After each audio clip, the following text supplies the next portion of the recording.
कभी भारत को सोने की चिड़िया बोला जाता था। दूर दूर के व्यापारी यहाँ आने का सपना देखते थे। बड़े बड़े महल चमकते थे और खजाने की बातें दूसरे देशों तक जाती थीं।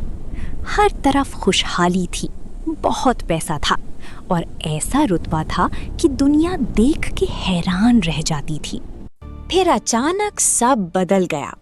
जो भारत कभी बहुत अमीर था, वो सालों तक गुलामी में कैसे फंस गया?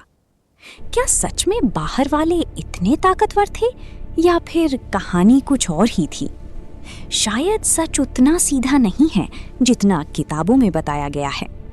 अंग्रेज पहले एक कंपनी बन के भारत आए थे। उनके हाथ में हथियार कम और बातें ज्यादा थीं।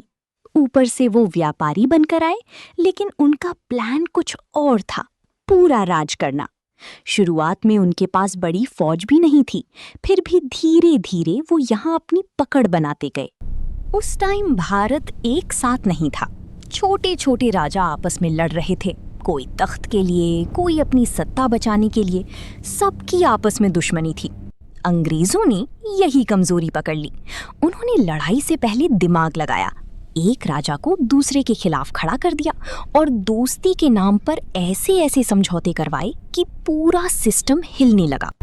1757 की प्लासी की लड़ाई वो रात थी जिसने सब बदल दिया। नवाब की फौज अंग्रेजों से बड़ी थी, फिर भी हार हो गई, क्योंकि लड़ाई से पहले ही भरोसा टूट चुका था। कुछ अपने ही लोग पैसे और सत्ता के लालच में अंग्रेजों के साथ मिल गए थे।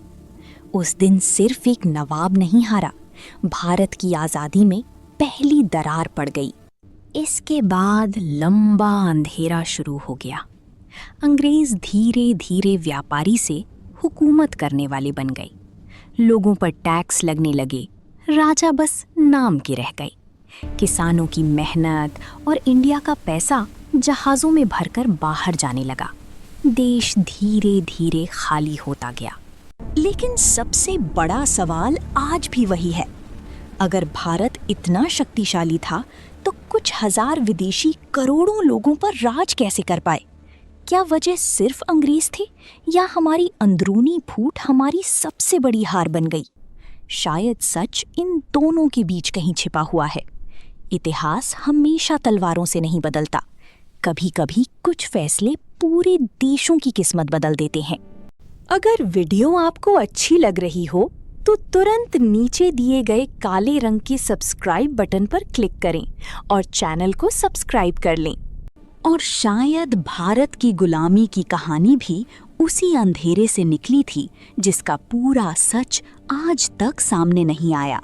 शायद इतिहास के कुछ पन्ने आज भी छुपाए गए हैं। शायद कुछ राज ऐसे हैं जिन्हें दुनिया से हमेशा दूर रखा गया। सवाल आज भी वही है कि क्या हमें सच में पूरी कहानी बताई गई थी या असली सच अब भी इतिहास की परछाइयों में छिपा हुआ है।